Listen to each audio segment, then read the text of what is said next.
Mulai. Oke, kawan-kawan sekalian. Assalamualaikum warahmatullahi wabarakatuh. Waalaikumsalam warahmatullahi wabarakatuh. Terima kasih yang udah datang di sosialisasi hari ini.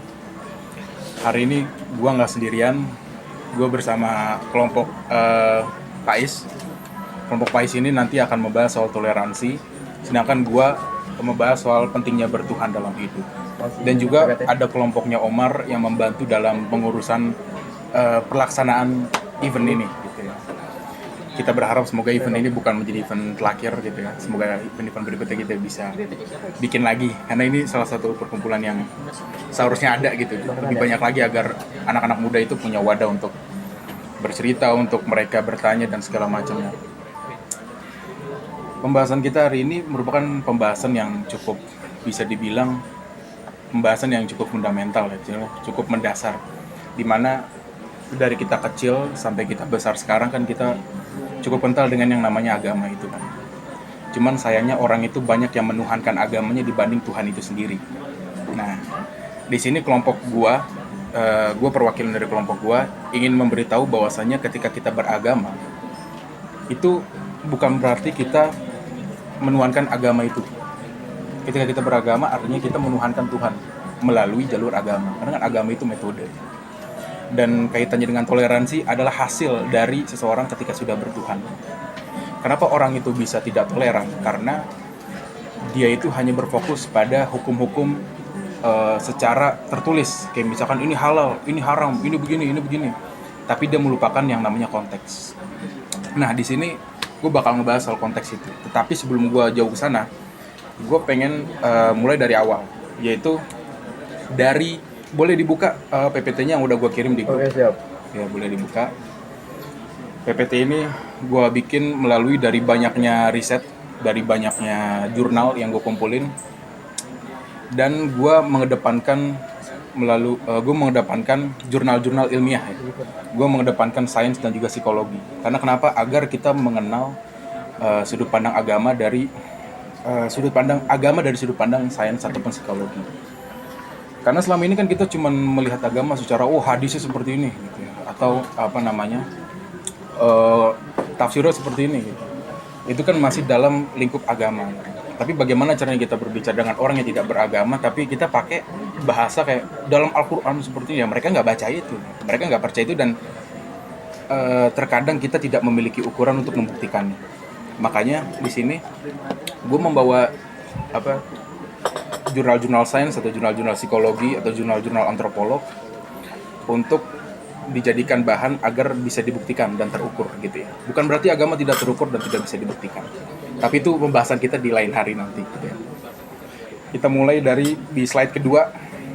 Slide kedua ada gambar manusia purba. Gitu ya. Menurut sains kita ini kan hasil evolusi gitu ya.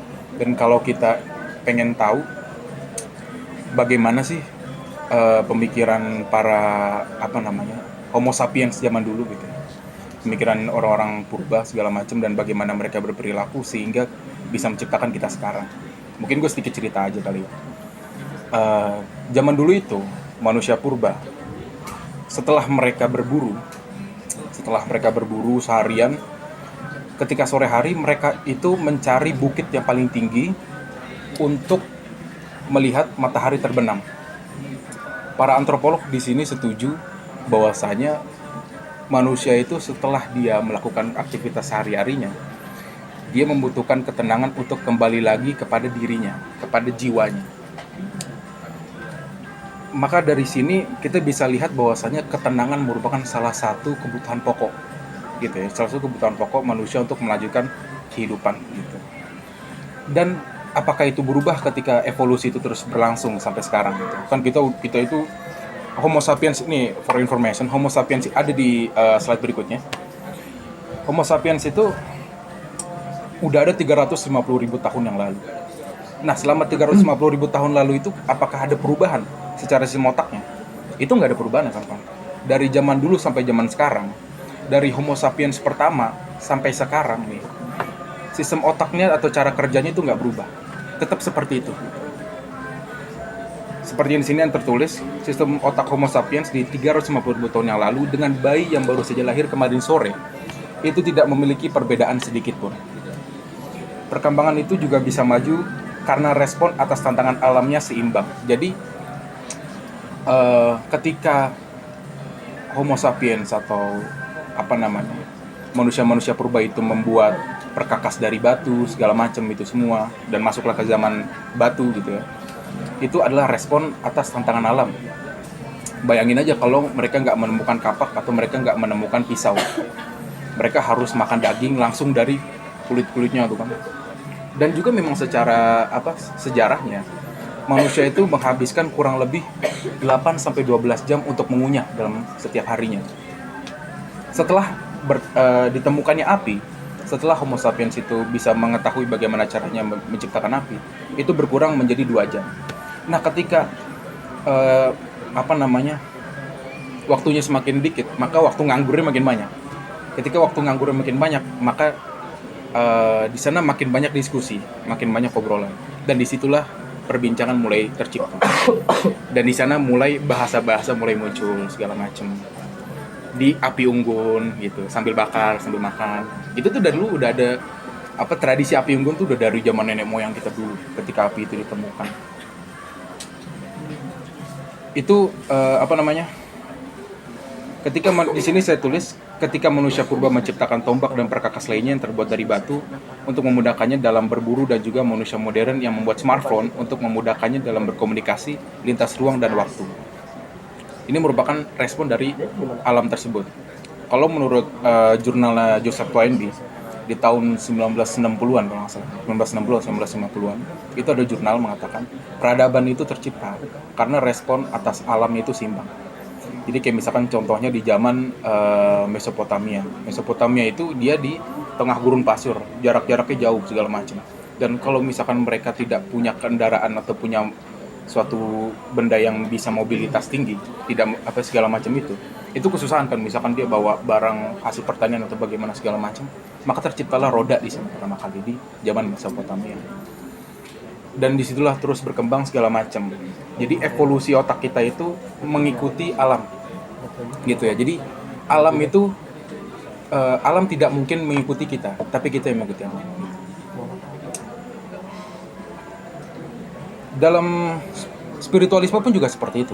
Otak manusia itu berevolusi. Di slide berikutnya, keyakinan manusia akan keberadaan Tuhan dimulai dari animisme. Animisme ini merupakan keyakinan paling tua itu ketika manusia menganggap semua yang ada di sekitarnya itu memiliki nyawa. Anim itu kan bernyawa artinya. Animisme. Ini kopi ini ada nyawanya, gelas ini ada nyawanya, HP ini ada nyawanya, segala macam. Begitu, ada pohon ini ada nyawanya. Itu pemikiran animisme. Kemudian dari animisme itu berevolusi menjadi dinamisme. Kemudian berevolusi lagi menjadi politeisme gitu. Jadi Tuhannya ada banyak gitu. Kemudian dari politeisme berubah lagi menjadi dualisme. Jadi Tuhannya ada dua perspektif Tuhan. Ada Tuhan baik dan Tuhan jahat. Kalau di pandangannya saya lupa itu dari mana, ada Ahura Mazda dan satunya lagi ini yang jahatnya lah gitu. Jadi ada setan, ada Tuhan, kurang lebih seperti itu kalau dualisme. Kemudian ada yang hasil evolusi sempurnanya dari ketuhanan itu sendiri, yaitu monoteisme, Tuhan yang satu. Ini merupakan proses perjalanan kecerdasan manusia. Dimulai dari menganggap semuanya memiliki nyawa, berawal dari semuanya itu adalah Tuhan, sampai akhirnya dia bisa mengetahui Tuhan itu ternyata satu, gitu ya. Karena dia kuasa, kan Tuhan itu artinya dia yang berkuasa gitu. Jadi dia tidak boleh sama dengan yang tidak kuasa. Kalau dia sama dengan yang tidak kuasa, artinya dia tidak berkuasa. Kurang lebih seperti itu. Kalau misalkan dia memiliki pasangan, artinya dia sama dengan yang diciptakannya gitu ya. Tapi kalau misalkan dia tidak memiliki pasangan, berarti dia yang satu. Kurang lebih gambarannya kayak kalau siang dengan malam gitu kan. Terus misalkan dengan hubungan-hubungan lainnya segala macam. Nah, kalau Tuhan memiliki hal seperti itu juga, memiliki dualisme seperti itu, artinya dia tidak kuasa. Jadi Islam itu merupakan penyempurnaan dari evolusi ketuhanan. Tapi di zaman Rasulullah dulu, ketika Rasulullah membawa risalah Islam, apa om? ketika Rasulullah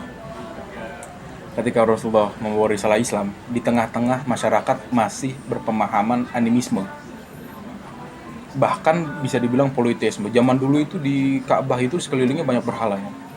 Kawan-kawan pasti tahu cerita itu. Dulu sebelum Rasulullah lahir, bahkan ketika Rasulullah lahir pun, bahkan sampai Rasul menjadi Rasul pun gitu ya, itu berhala masih banyak. Sampai penaklukan kota Mekah, akhirnya semuanya dihancurin lah berhala-berhala itu. Nah, sangat wajar kalau seandainya Rasulullah itu dimusuhi oleh kaum kafir Quraisy. Karena ketika pada saat itu orang-orang masih berpemahaman politeisme, Rasulullah datang dengan menawarkan monoteisme. Jadi wajar sekali kalau itu terjadi. Kita lanjut lagi di slide berikutnya. Kita itu ada yang namanya di sistem otak kita itu ada yang namanya prefrontal cortex. Itu ada di bagian depan kepala kita. Nah, otak ini merupakan otak rasional. Biasanya orang yang rasional itu kan mempertanyakan segala hal. Jadi wajar kalau misalkan ada orang yang bertanya, sebenarnya ada berapa banyak sih agama Tuhan, dan dalam kehidupan ini terus yang mana Tuhannya sebenarnya, segala macam. Menurut data berdasarkan klaim saat ini ada sekitar 4.300 agama di seluruh dunia ini, dan ada 12.416 Tuhan. Dan kalau saya tidak salah baca dan saya tidak salah mendengar, itu ada kurang lebih 6.000-an Tuhan yang dinamakan. Kan ada Tuhan-Tuhan yang tidak dinamakan. Kayak misalkan Sang Hyang Tunggal, artinya dia yang satu, itu kan tidak ada namanya, hanya ungkapan saja. Dan banyak-banyak Tuhan lainnya tidak dinamakan. Yang dinamakan aja udah 6.000 gitu ya. Nah, kira-kira dari banyaknya itu yang mana Tuhan yang benar gitu kan? Pertanyaannya kan di sana. Nah, kan lantas zat manakah yang benar-benar Tuhan? Kembali lagi ke yang tadi saya bilang di awal. Tuhan itu artinya dia yang berkuasa. Gitu ya. Kan kalau kita cak-cakan tuh di tongkrongan, so ngatur lu kayak Tuhan gitu. Sobat lu, emang lu Tuhan gitu. Lu ngurusin hidup gue, emang lu Tuhan gitu kan. Artinya dia yang menguasai kita kan gitu. Kalau misalkan dia tidak bisa menguasai kita, artinya dia bukan Tuhan. Jadi artinya Tuhan itu satu hal yang berkuasa. Dan suatu hal yang berkuasa, saya ulangi lagi, suatu hal yang berkuasa itu tidak boleh sama dengan yang tidak kuasa. Karena itu akan membatalkan kekuasaannya. Di sini, saya bukan berarti ingin menjelekkan agama lainnya. Tetapi Islam merupakan satu-satunya agama yang konsisten dengan jawaban ini gitu. Maksudnya selaras lah gitu dengan konsep ketuhanan yang tadi saya sampaikan. Sampai sini ada ingin ditanyakan? Cukup ya? Paham ya? Jelas, cukup jelas ya? Saya lanjutkan lagi ya. Nah, ketuhanan Allah ini gitu ya, yang disampaikan oleh Rasulullah segala macam, dan ustadz-ustadz kita yang menyampaikan pesannya kepada kita, selalu mengabarkan soal rahmatan lil alamin gitu kan. Selalu mengabarkan soal cinta, soal kebahagiaan. Dari situ kita bisa mengetahui bahwasanya ternyata Islam ini itu gimana ya, saya cara menyusun katanya, karena gini, seperti tadi saya bilang di awal, kebutuhan pokok manusia itu kan ketenangan. Kalau orang nggak punya ketenangan, dia nggak bisa menjalani hidupnya.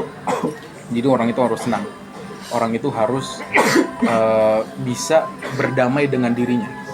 Orang itu nggak mungkin bisa tenang kalau dia nggak bisa berdamai atau bisa menerima dirinya.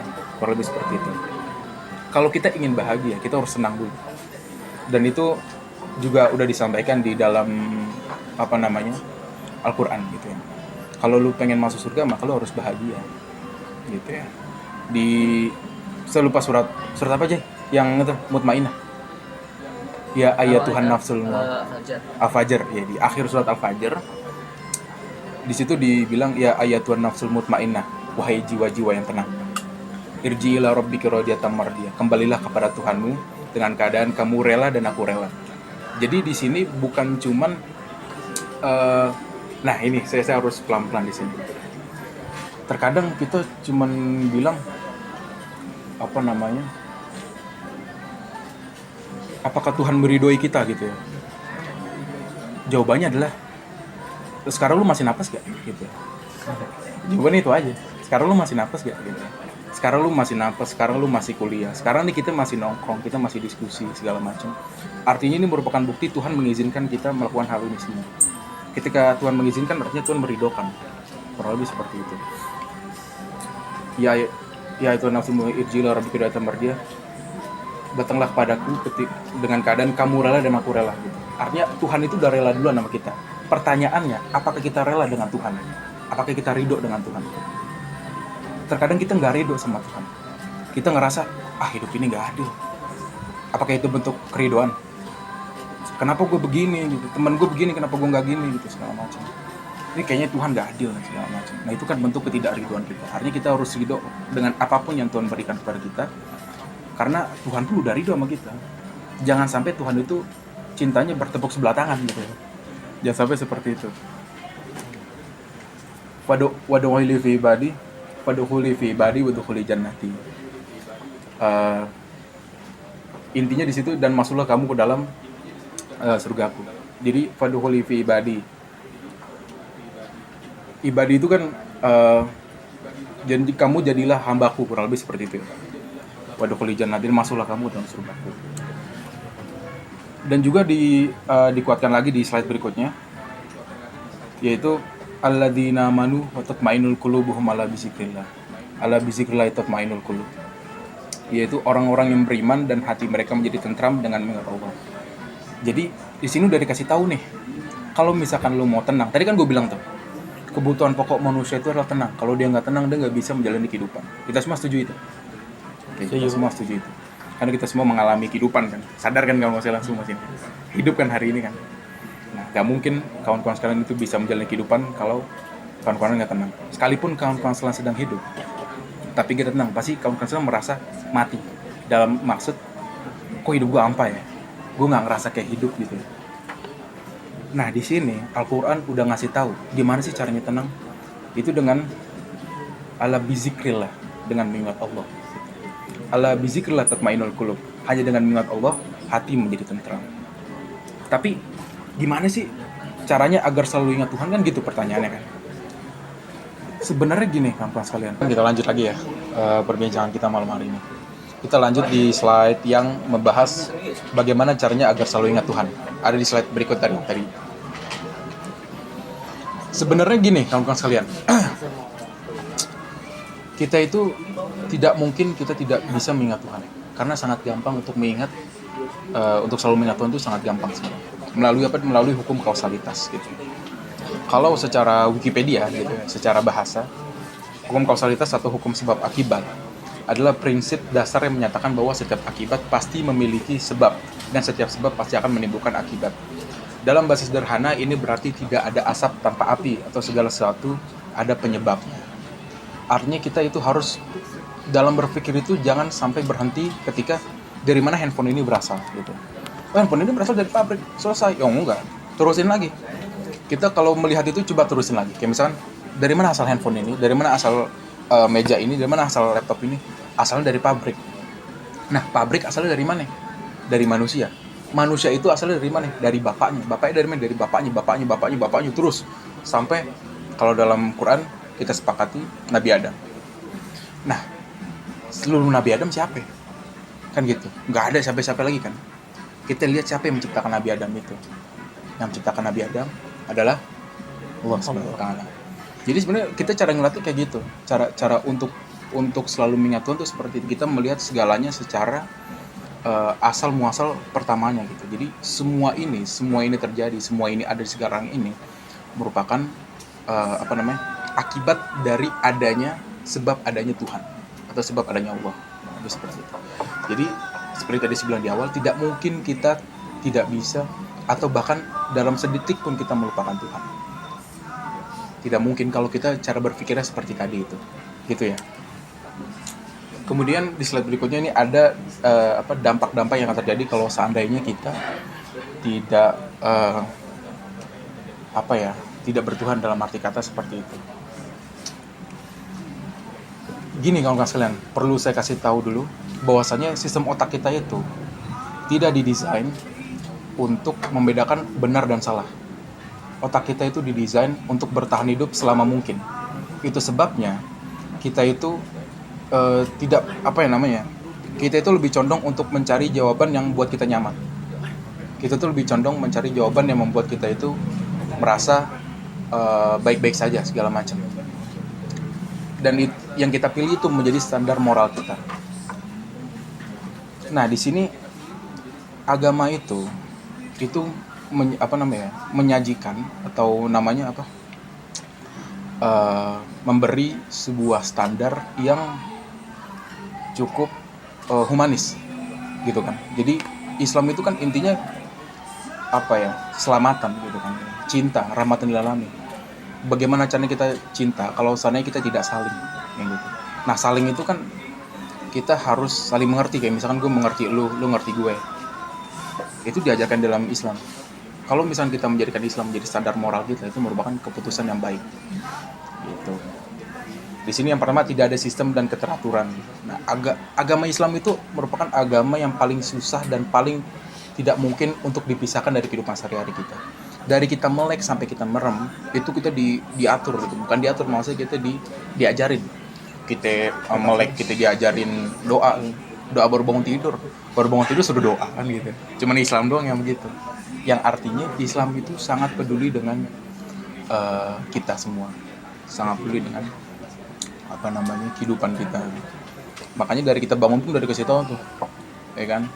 Alhamdulillahilladzi ahyana ba'dama amatana wa ilaihin nusyur. Habis itu kita misalkan sholat subuh, kita masuk kamar mandi ada doanya. Kita kencing aja diajarin. Cara kencing bener diajarin. Cara kencing diajarin kan. Ada tuh yang namanya kita duduknya kudu bagaimana, jongkoknya kudu bagaimana. Habis airnya keluar kudu diapain segala macam. Ada semua caranya diajarin, benar-benar diajarin. Sampai kita merem lagi. Bismillahirrahmanirrahim, bismillahirrahmanirrahim. Kita semua apa? Itu kan. Nah, jadi Islam itu benar-benar mengatur kehidupan kita gitu. Jadi Islam merupakan standar moral yang patut untuk kita pilih karena benar-benar mengatur kita. Tidak ada penunjuk moral atau nilai kebenaran. Nah, itu dia. Seperti yang tadi saya bilang, karena otak itu tidak disistem dengan untuk memilih mana benar dan salah, maka kita memilih sendiri kan. Nah, Islam merupakan salah satu agama yang benar-benar bisa menjadi petunjuk moral dan standar kebenaran kita. Kurang lebih seperti itu. Karena tidak mungkin Tuhan itu melarang kalau tidak ada sebabnya. Betul nggak? Betul. Sesimpel misalkan kalau kawan-kawan masih minum alkohol ya pelan-pelan kita berhenti bersama-sama. Kita semua berproses. Tidak ada yang orang besok bangun langsung jadi soleh, nggak ada. Orang soleh paling soleh pun itu nggak ada yang dia lahir langsung jadi wali gitu, misalkan jadi nabi, nggak ada. Kecuali nabi beda cerita gitu ya. Tidak ada makna sejati dalam hidup gitu. Jadi pokoknya Islam itu sudah memfasilitasi kita dalam memberikan makna kehidupan gitu. Dengan ada yang namanya afterlife gitu. menjadi standar kita. Kalau misalkan kalau gue melakukan ini ntar gue masuk neraka gitu, kalau gue begini ntar gue bisa masuk surga. Itu kan menjadi makna kehidupan kita ketika kita melakukan kegiatan. Di dalam sains juga ada yang namanya altruisme. Altruisme itu artinya rela mengorbankan diri untuk kepentingan individu lain. Itu kan kalau di dalam Islam namanya orang soleh begitu kan. Cuman kalau dalam sains atau dalam neuroscience disebutnya altruisme. Tapi kalau misalnya kita mendalami altruisme, itu ada sedikit perbedaan antara altruisme dan juga spiritualitas. Tapi itu bahasan lebih dalam lagi tuh di kesempatan lain lagi. Dan dampaknya adalah tidak ada tujuan hidup yang abadi segala macam. Intinya kita itu akan hopeless gitu. Kita nggak tahu mau gimana segala macam. Kita tidak memiliki makna. Kita tidak tahu kenapa kita terlahir di dunia ini segala macam. Nah, Islam tuh sudah memfasilitasi secara jawaban dan juga bagaimana caranya. Jadi kita enak banget tuh jadi muslim tuh enak banget sebenarnya. Lo mau ngapain ada caranya. Lo mau ngapain udah dikasih tahu. Abis ini lo kemana? Abis mati lo kemana kan gitu segala macam. Kita lanjut lagi di slide berikutnya gitu. Beragama. Nah, ini dia nih yang perlu kita ketahui kawan-kawan sekalian. Yang tadi saya mention di awal, terkadang orang-orang itu yang beragama meninggalkan dunia. Ya kan? Dia masuk kayak udahlah fokus akhirat aja gitu, udah gitu, nggak usah belajar matematika, nggak usah belajar sains, nggak usah belajar psikologi, ilmu itu nggak akan dibawa ke akhirat gitu. Ini kan sebuah struktur berpikir yang apa ya, bisa dibilang ya, Rasulullah pun nggak kayak gitu ya. Rasulullah tuh bukan cuma nabi, tapi dia seorang politikus juga, seorang filsuf juga, seorang bisnismen juga ya. Bahkan kekayaan Rasulullah tuh kaya banget gitu ya, walaupun saya nggak tahu totalnya berapa, tapi pokoknya Rasulullah tuh kaya banget. Kita kan cuma mendengar kesederhanaan Rasulullah gitu. Rasulullah itu memilih untuk hidup secara sederhana, tapi bukan berarti dia tidak mampu, kurang lebih seperti itu. Nih, di slide ini juga saya bilang, justru agama mengajarkan kita untuk seimbang, menjalani kehidupan dunia dengan baik sebagaimana menuju akhirat. Dunia bukan untuk dilupakan, tapi untuk dimanfaatkan sebagai ladang amal. Seharusnya sains, ilmu-ilmu dunia dan juga ilmu akhirat itu berjalan secara berbarengan. Jangan sampai dibenturkan gitu. Kita tuh dari dulu selalu membenturkan, bahkan bukan dengan sains, tapi dengan agama itu sendiri. Dari zaman dulu ketika Rasulullah meninggal, kita udah menemukan perdebatan antara Sunni dan Syiah. Sampai sekarang perdebatan itu ada. Zaman dulu lagi ada kelompok Mu'tazilah. Kita berantem lagi dengan kelompok Mu'tazilah. Ada lagi Murji'ah, ada lagi Ahmadiyah, ada lagi macam-macam. Di dalam Sunni aja macam-macam lagi. Di dalam Syiahnya ada macam-macam lagi. Ada Syiah Rafidah, Syiah apa segala macam bla bla bla. Pokoknya kita itu jangan sampai hanya melihat secara what and how-nya gitu. Kalau kita cuma melihat secara what and how, apa bedanya dengan sains? Sains itu kan cuma mengajarkan kita bagaimana dan apa gitu kan, cuman bagaimana cara untuk menciptakan ini, bagaimana cara seperti ini, bagaimana cara seperti ini. Tapi sains tidak tidak memberikan kita why-nya, reason-nya. Nah, agama itu memfasilitasi reason itu. Jadi jangan sampai kita hanya berfokus pada hal-hal yang sifatnya itu halal, haram segala macam, tapi lihat juga konteksnya. Kayak misalkan lu di tengah hutan gitu. Ini merupakan gambaran yang mungkin kawan-kawan sering dengar, tapi saya ingin reminder lagi. Misalkan kawan-kawan di tengah hutan, nggak ada makanan, tapi ada babi di situ. Kalau kawan-kawan nggak makan gitu, kawan-kawan mati. Tapi kalau makan dosa gitu, karena dalam Quran diharamin gitu segala macam. Di situ kita ngeliat konteksnya gitu kan. Kalau misalkan kita nggak makan, kita mati, kita dosa juga karena kita menyiksa diri kita kan gitu. Nah, artinya di situ hukum menjadi pengecualian. Tapi bukan berarti kita meninggalkan hukum-hukum Islam gitu ya. Kurang lebih seperti itu. Di sini juga ada hadisnya, hadis Nabi dari hadis riwayat Bukhari. Sahih nih, Bukhari Muslim. Enggak Bukhari doang. Sesungguhnya Robmu memiliki hak atasmu, dirimu juga memiliki hak atasmu, dan keluargamu pun memiliki hak atasmu. Maka berikanlah setiap yang memiliki hak itu haknya gitu. Jadi kita harus berikan haknya itu pada tempatnya masing-masing. Lebih seperti itu. Prinsip keseimbangan antara urusan dunia dan akhirat ini bukan sekedar teori. Ia telah dicontohkan oleh banyak ulama besar dalam sejarah Islam gitu ya. Jadi banyak juga tuh ilmuwan-ilmuwan yang beragama Islam gitu. Banyak gitu, dan menciptakan banyak penemuan-penemuan yang menjadi memudahkan kita di saat ini gitulah. Kurang lebih seperti itu. Kayak misalkan Ibnu Sina yang memasukkan hidupnya dalam bidang kedokteran dan filsafat. Hasan al-Aramah dengan kejeniusannya dalam teknologi militer.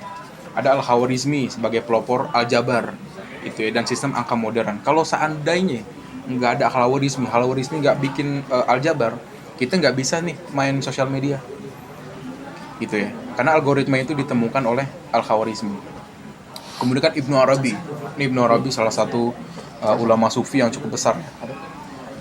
Melalui kedalaman ilmu rohani dan metafisika menunjukkan bahwa mengenal diri dan alam adalah jalan menuju ma'rifatullah gitu. Jadi alam di dunia ini bukan berarti dilupakan gitu, tapi mengakhiratkan duniawi.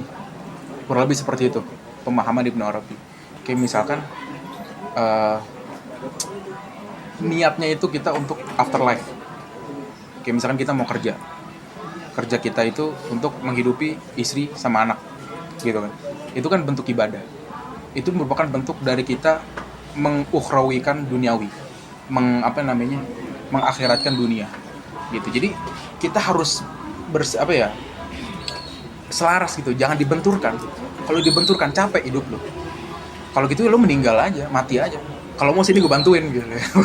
gue bantuin. Karena kadang orang-orang seperti ini tuh buat kita jengkel nggak sih? Dia wah haram segala macam, ngurusin orang segala macam. Tapi dia lupa tuh ngurusin dirinya, ngurusin keluarganya segala macam. Kalau kata Gus Dur tuh, akeh kang apal Quran hadise, seneng ngafirke marang liyane. Akeh kang apal, banyak yang apal Quran hadise, banyak yang apal Quran dan hadis, seneng ngafirke marang liyane. Suka apa? Ngafirin orang-orang lain. Kafir dewe nggak digeteke, maksudnya kafirnya sendiri tuh nggak diinin, nggak diurusin. Yang isi kotor hati akale. Gitu. Hati akale kosong, kotor di situ. Kata Gus Dur gitu.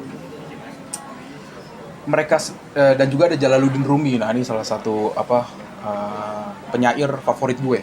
Gue ini udah baca syair Jalaluddin Rumi ini dari SMP. Gue tuh senang berpuisi, gue senang bikin puisi. Dan salah satu kiblat gue itu Jalaluddin Rumi. Wah Jalaluddin Rumi itu kalau bikin puisi cinta tuh nggak ada yang menyamakan tuh. Bahkan sekelas Sherlock Holmes, sekelas penyair-penyair Eropa dan penyair-penyair Barat tuh nggak ada yang bisa menyamakan kehebatan dan kedahsyatan puisinya Jalaluddin Rumi. Oh gokil dah tuh. Dengan puisinya menyentuh jiwa, mengajarkan bahwa cinta kepada Tuhan bisa melahirkan karya yang menggetarkan dunia. Gitu ya. Mereka semua tidak pernah memisahkan ilmu dari iman, tidak menjauhkan dunia dari akhirat. Justru mereka menjadikan dunia sebagai ladang amal dan ilmu sebagai bentuk ibadah. Seperti ini tadi yang saya sampaikan tadi, seperti itu. Di slide berikutnya ini merupakan ulama-ulama dan juga apa yang mereka ciptakan gitu. Di sini ada Al-Khawarizmi, lahir 780 Masehi dan meninggal 850 Masehi.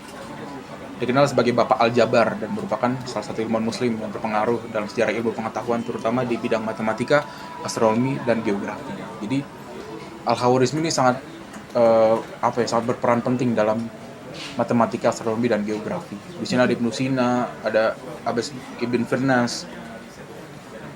Nah, ini pelopor awal dalam bidang aeronautika tuh. Bahkan sampai saya tidak tahu apa itu aeronautika, ya, saking hebatnya gitu ya. Ada Hasan Al-Rama dan berbagai macam lainnya. Kita lanjut lagi di slide berikutnya. Ketika kita sudah tahu akan hal ini, maka sudah sepantas bagi kita untuk berterima kasih kepada Allah. Dengan menyadari bahwa segala tindak giat kebaikan kita harus berorientasi kepada Allah SWT. Jadi gini kawan sekalian, ketika kita mengetahui bahwasanya semua ini berasal dari Allah, ketika kita mengetahui semua ini atas izin Allah, maka sudah sepatutnya kita itu untuk berterima kasih kepada yang memberikan, gitu kan. Guru saya punya guru spiritual, beliau pernah ngomong, orang yang paling buruk itu salah satunya adalah orang yang tidak tahu terima kasih. Nah kita tuh sebagai orang tuh harus tahu diri, harus tahu terima kasih, agar kita bisa hidup bersosialisasi. Nah begitu pun juga dengan Tuhan, kita harus berterima kasih selalu. Karena setiap ibadah kita pun juga itu sebenarnya bentuk terima kasih, sama halnya dengan sholat gitu. Ketika kita sholat, kita niat sholat segala macam, kita sebutnya sholat maghrib, sholat apa segala macam. Ketika kita menyebut takbir, ketika kita Allahu Akbar, tapi kita masih merasa besar di sana, artinya kita dusta dengan kata Allahu Akbar itu. Harusnya kita hanya membesarkan Tuhan, tidak ada lagi sebesar selain Tuhan. Jadi ketika kita mengatakan Allahu Akbar itu merupakan bentuk terima kasih juga. Dan juga di dalam sholat pun juga banyak bentuk terima kasih kita. Salah satunya adalah inna sholati wa nusuki wa mahyaya wa mamati lillahi rabbil alamin. Sesungguhnya sholatku, ibadahku, hidupku dan matiku hanyalah untuk Allah, gitu kan. Qul inna sholati wa nusuki wa mahyaya wa mamati lillahi rabbil alamin la syarika lahu wa bidzalika umirtu wa ana ya betul sekali kan maksudnya. Tuhan semesta alam tiada sekutu baginya dan demikianlah dan yang diperintahkan kepadaku dan aku adalah orang yang pertama-tama berserah diri. Ketika kita berserah diri itu merupakan ekspresi dari kita berterima kasih kepada Tuhan Yang Maha Esa. Jadi kita tuh harus selalu berterima kasih. Jadi gitu ya. Ini dalam sudut pandang neuroscience ya. Seperti saya bilang di awal, saya membawa beberapa jurnal di sini. Saya membawa beberapa kutipan-kutipan dari neuroscience dan juga psikologis. Aktivitas seperti doa atau meditasi religius dapat menurunkan kadar kortisol atau hormon stres gitu. Jadi kita ini kan otak kita itu terdiri dari ribuan sel gitu. Dan juga kita terdiri dari ribuan hormon, salah satunya hormon kortisol, hormon stres itu. Dan juga meningkatkan aktivitas gelombang alfa atau ketenangan dan menurunkan aktivitas amigdala, reaksi ketakutan. Nah di sini amigdala ini merupakan peran penting dalam kehidupan kita gitu. Amigdala itu merupakan sistem emosi. Dan menurut neuroscience juga eh, 98% kehidupan kita itu drive by emosi, dikendalikan oleh emosi. Sisanya rasional. Jadi kita sedikit sekali sadar. Kita selama ini melakukan kegiatan secara emosional melalui kegiatan-kegiatan yang sudah sering kita lakukan. Emosi itu bisa tercipta ketika kita melakukan itu secara berulang. Kayak misalkan kamu sekalian makan gitu. Udah berapa kali makan dalam hidup ini? Banyak banget kan gitu. Banyak. Sampai bisa sebesar ini gitu. Sampai bisa bertumbuh. Kita kan udah melewati berbagai macam makanan. Nah, selama makan itu kita nggak sadar. Nah, karena udah berulang itu menjadi emosi. Dan ada yang sadar gak berapa kali ngunyah sekali makan? Nggak ada kan? Nggak pernah itu. Nah, itu bukti ketidaksadaran kita gitu. Ini menurunkan aktivitas amigdala. Tetapi di sini ada kata menurunkan. Tapi kenapa emosinya diturunkan? Jangan sampai kegiatan yang emosi itu menjajah rasional secara lebih banyak lagi. Jadi kita tidak menimbang-nimbang lagi apa yang ingin kita lakukan. Jangan sampai rasionalitas kita dimakan oleh emosi gitu. Musuh dari amigdala itu prefrontal cortex. Jadi ketika kita ingin melakukan satu hal, maka kita harus proses dulu di prefrontal cortex atau di rasionalitas kita. Kayak misalkan, gue udah terbiasa ngomong kasar, karena udah kebiasaan. Tapi coba disaring lagi, apa untungnya gue ngomong kasar dan kenapa harus ngomong kasar? Yang ada orang tersakiti, kita nggak ada untungnya. Yang ada kita ada musuh kan gitu, bukan jadi teman. Kecuali emang lu udah sepakat dalam pertemanan, itu beda lain lagi gitu. Karena kan kita nongkrong kayak gini suka ceng-cengan kan. Ah, lu dasar hewan berkaki 4 gitu misalkan gitu. Apapun itu ya. Kambing juga bisa, dan hewan-hewan ternak lainnya gitu ya. Dan juga ada studi pencitraan otak melalui fMRI, PET scan. Jadi di scan tuh otaknya. Menunjukkan bahwa pengalaman religius melibatkan area otak seperti korteks prefrontal yang di depan itu ya, tadi pengambilan keputusan secara moralitas. Nah, moralitas itu adanya di prefrontal cortex. Dan juga limbic system atau sistem emosi, rasa keterhubungan kita dengan yang maha kuasa. Kemudian ada parietal lobe, itu orientasi diri dan kesadaran spiritual. Itu ada jadi parietal lobe. Dan striatum dan dopamin, penghargaan dan kepuasan, atau sistem reward and punishment. Di dalam sistem limbik itu ada yang namanya amigdala. Dan di dalam amigdala itu ada yang namanya NACC atau singkatan dari nucleus accumbens. Di dalam nucleus accumbens ini gue biar apa ya, struktur kerja bagaimana kita bisa menimbang-nimbang dosa dan pahala gitu ya. Nah, di dalam nucleus accumbens itu terdapat reward and punishment itu. Nah, disinilah cara kerja pahala dan dosa itu. Kemudian ada psikologis, ini dari sudut pandang psikologis ya, secara komunitas, agama memperkuat. Nah, ini dia, tidak mungkin manusia itu berkumpul kalau tidak ada yang namanya narasi gitu. Manusia itu berkumpul karena adanya narasi.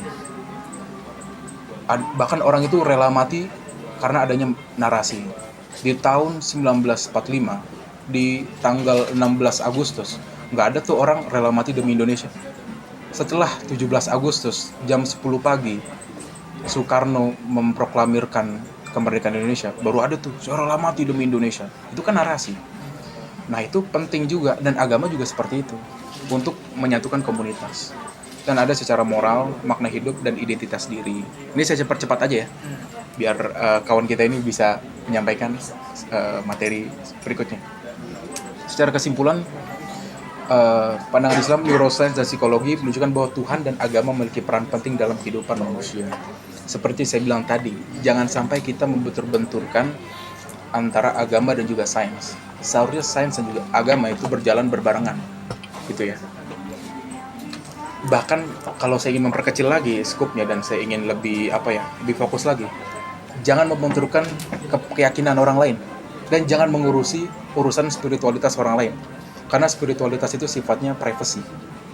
Karena nggak ada yang bisa mengukur spiritualitas seseorang. Gimana cara mengukur kesalahan seseorang? Ada ukurannya? Ada alat yang bisa mengukur kesalahan seseorang? Nggak ada kan? Kalau ada yang seperti itu, hebat sekali ya. Sudah melebihi Tuhan.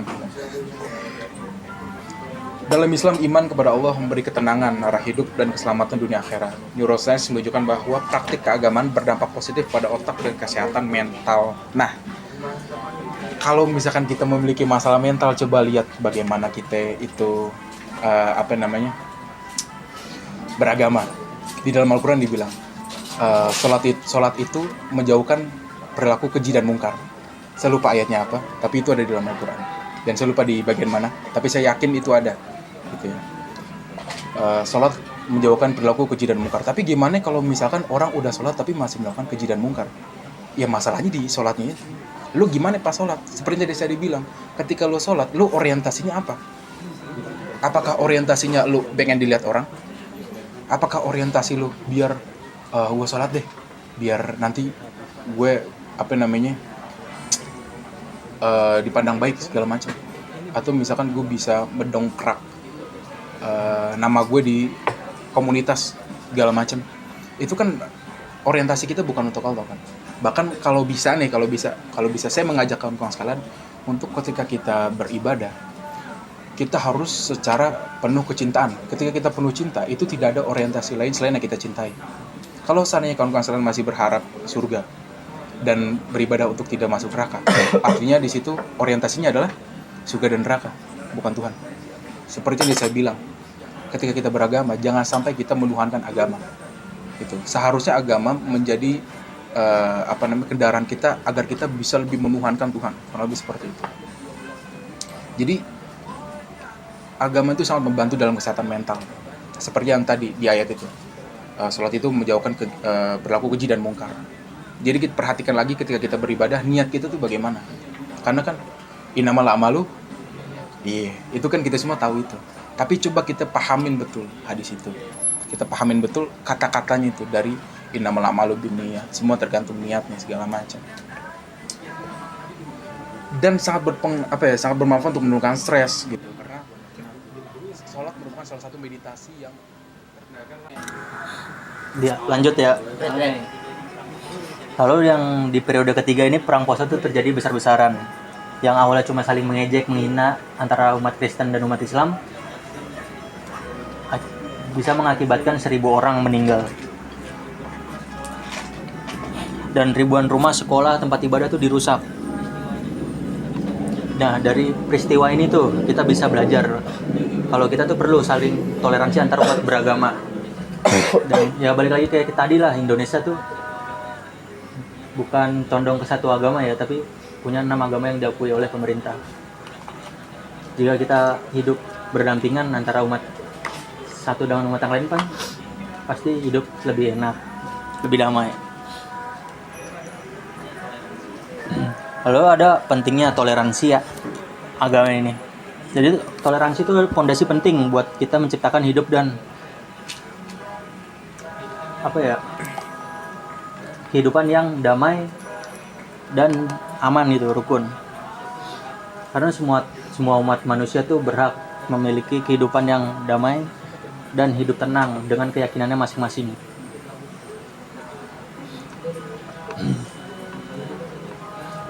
Lalu selanjutnya tuh toleransi ini bukan sinkretisme. Lu pada tahu nggak nih sinkretisme itu apa? Nggak tahu. apa tuh bang tuh? Jadi sinkretisme itu adalah campuran ajaran-ajaran dari agama tertentu dengan ajaran-ajaran lain.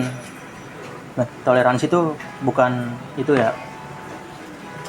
Contohnya nih, misal kita berdoa, tapi nyambungin hal itu dengan hal-hal yang mistis.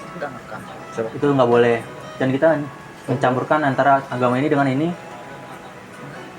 untuk ibadah bareng atau berdoa bareng, itu nggak begitu toleransi. Nah, sinkretisme itu bisa ngerusak kemurnian ajaran agama dan mempercampur adukan lah antara agama satu dengan agama yang lainnya. Contohnya ada lagi tuh kayak misalkan umat muslim, kita ada ibadah yang namanya bulan Ramadan kan. Nah, umat lain itu boleh menghormati, tapi tuh enggak harus ikut ibadah kita gitu, seperti puasa atau sholat gitu ya. Nah, toleransi itu yang paling utama tuh pasti kita tuh diajarin dari pas sekolah dan dari kecil oleh orang tua. kayak keluarga tuh adalah fondasi pertama untuk melakukan toleransi beragama. Karena pasti lu semua kan dari kecil diajarin untuk apa ya, menjadi karakter yang baik gitu kan.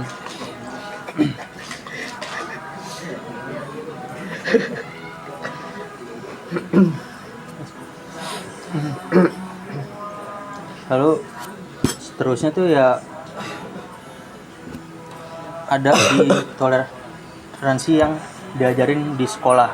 Kayak kita dari SD tuh udah pasti belajar kan apa itu toleransi, dan kita juga diajarin agama-agama yang ada di Indonesia, bahkan di luar juga. Jadi ya toleransi itu sangat penting lah buat kita semua. Kayak kita kuliah, nggak semua di kelas kita tuh agamanya sama kan,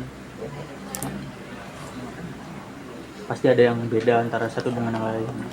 Tapi kan kita bisa ngebangun kelas tuh jadi lebih kayak solid, enak, bareng-bareng, yaitu karena adanya toleransi.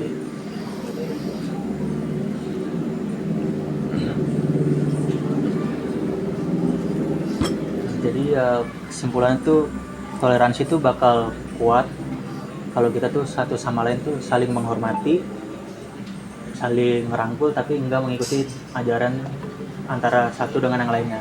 Dan kita juga bakal apa ya, enak buat hidup berdampingan gitu tanpa nyampurin satu sama yang lainnya. Mungkin itu aja sih yang bisa gue sampaikan. Mungkin gue sedikit nambahin kali ya, bro. Ada surat yang udah dari kita kecil kita tahu tuh, surat Al-Kafirun.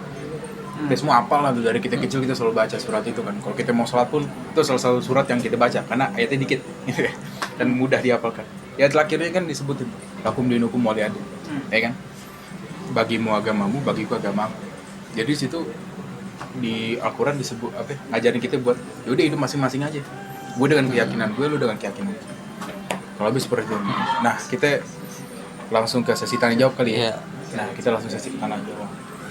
Kira-kira nih dari beberapa menit, berapa puluh menit ke belakang tadi, ada yang pengen ditanyain nggak? Boleh. Langsung aja nih. Tadi kan Reno juga udah bilang kalau Tuhan itu penting banget kan di semesta ini, kayak apa-apa kita kepada Tuhan gitu. Kayak semua alam serta isi-isinya tuh pada percaya pada Tuhan. Nah, tanggapannya buat orang yang nggak percaya Tuhan tuh gimana tuh? Tanggapan buat orang yang Nggak percaya pada Tuhan, atau bisa bilang ateis lah gitu. Ateis. Iya, gimana tuh tanggapannya? Oke. Ini boleh deh, boleh. Iya. Perempuannya lagi coba. Apa? Iya. Ini buat dokumentasi kan? Buat dokumentasi. Perempuannya lagi jam. Lu dari sini. Ini Nggak apa-apa. Nggak apa-apa. Keep rolling. Video aja. Iya. Ntar dipindahin ke sini aja. Oke. Nih, tadi kan gue udah baca semua nih sama yang dibilang sama Reno juga sama Faiz juga. Kalau Tuhan tuh penting banget bagi semesta kita, apa isi-isinya tuh pada percaya pada Tuhan. Nah, tanggapannya buat orang yang nggak percaya Tuhan atau ateis tuh gimana tuh? Oke.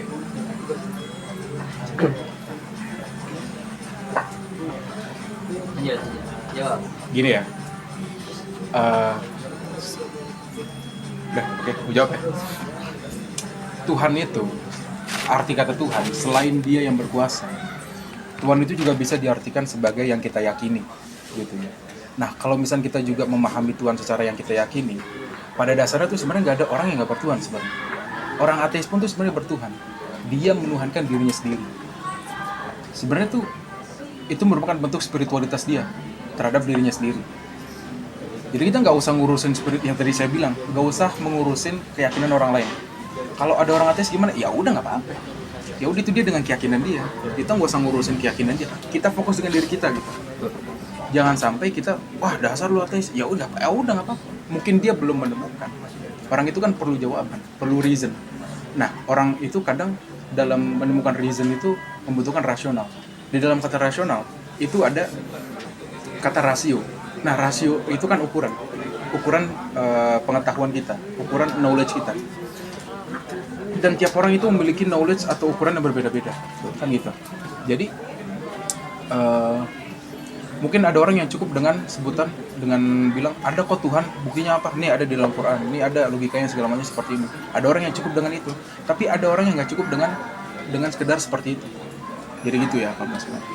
Intinya kita jangan mengurusin keyakinan orang lain. Kalau orang lain dia belum yakin akan kebenaran itu, ya udah nggak apa-apa, biarin aja. Kita tunjukkan bagaimana enaknya atau indahnya atau manfaat dari bertuhan itu sendiri. Karena orang-orang ateis itu tidak membaca Quran. Orang-orang ateis itu tidak baca buku-buku hadis, baca Alkitab, baca kitab suci semua yang lainnya. Mereka nggak baca itu. Yang mereka baca bagaimana kita berperilaku di sosial ini. Kalau misalkan orang ateis ngelihat orang-orang yang bertuhan itu malah makin resah, bukannya damai, dia makin yakin dengan keateisan itu. Tapi kalau misalnya kita menunjukkan dengan keberagaman kita, dengan keberketuhanan kita, dengan kita menjadi lebih baik lagi secara sosial, secara kehidupan sehari-hari, secara bisnis dan segala macam, semuanya aspek-aspek kehidupan itu menunjukkan, oh ternyata kalau orang bertuhan itu seperti ini. Gak mungkin itu orang ateis tergugah hatinya untuk mencari tahu tentang keberadaan Tuhan itu sendiri. Jadi gitu. Jadi kita nggak usah ngurusin hal itu. Kalau misalnya kita punya teman yang ateis, ya udah nggak apa, biarin aja. Biarkan dia menemukan Tuhannya dalam perjalanan dia sendiri. Karena tiap orang itu memiliki caranya sendiri. Tiap orang itu memiliki caranya masing-masing untuk menemukan Tuhannya. Gitu. Dan balik lagi, Tuhan kan banyak ya, tadi saya bilang. Ada 12.000 Tuhan. Tuhan yang udah dinamakan ada 6.000-an. Nah ya udah, biarkan dia berselancar di sana. Yang bisa kita lakukan hanyalah mencontohkan atau mengasih tahu nih kalau bertuhan itu seperti ini, enak, damai, tentrem, hidup gua bahagia, hidup gua berjaya, segala macam gitu. Makanya kita harus fokus juga dalam hal dunia dengan hal bisnis segala macam. Coba kalau misalkan orang ateis ngelihat orang-orang Islam tuh, orang-orang Islam miskin-miskin, orang-orang Islam cuman minta-minta doang, dia semakin yakin dengan keateisannya itu. Tapi kalau misalkan kita ngasih lihat orang-orang Islam tuh mereka mandiri secara ekonomi. Orang Islam itu maksudnya secara aspek duniawinya baik. Pasti dia tergugah untuk mencari tahu, ini Islam bagaimana sih? Nah itu, kita menyikapinya seperti itu. Jadi intinya kita tidak usah urusan orang lain, keyakinan orang lain. Yang kita harus pedulikan dan harus kita urusi diri kita sendiri udah. Fokus sama diri sendiri. Seperti yang tadi lakum dinukum waliyadin itu bisa diartikan dengan gue dengan gue, lu dengan lu. Udah. Jadi kayak misalkan bro, lu hidup lu enak banget bro. Gimana sih caranya hidup enak kayak gitu? Iya kan? Pasti kita suka bertanya-tanya kayak gitu dengan kawan-kawan kita yang misalkan dia ekonominya sudah settle segala macam bla bla bla, dia udah punya standar kehidupan yang enak segala macam. Pasti kita tergugah untuk gimana sih biar kaya lu? Iya kan? Nah, gimana caranya orang itu nggak perlu bertanya seperti itu, dia udah bisa tuh, oh ini orang Islam begini gitu. Dari kehidupan kita sehari-hari, udah gitu aja. Pokoknya nggak usah ngurusin orang, urusin diri kita sendiri aja. Jadi gitu. Terima kasih. Ya, terjawab. Sudah jawab. Oke, thank you. Ada lagi? Oke. Sekarang lanjut.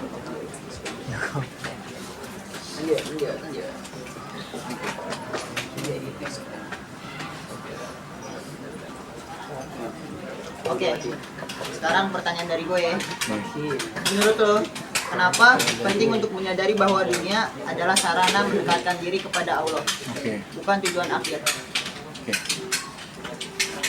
Kenapa penting? Apa tadi? Kenapa penting? Kenapa penting untuk menyadari bahwa dunia adalah sarana mendekatkan diri? Sarana mendekatkan diri. Oke. Kenapa penting gitu ya? Ya. Karena kita udah difasilitasi.